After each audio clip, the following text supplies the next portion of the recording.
lang natin to. Kasi gusto ko pa si Kim Jong-un. Siya po kakasalan ko.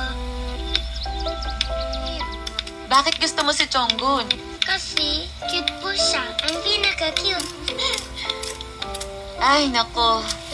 Big girl ka na pala, ha? May crush na pala ang anak ko.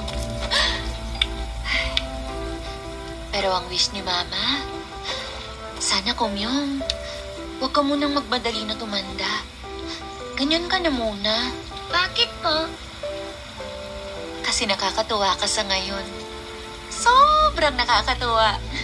Kahit malaki ka na, sabihin mo pa rin sa akin yung mga sikreto mo, ha? Siyempre po, kayo taga-tago ng secret ko. Talaga?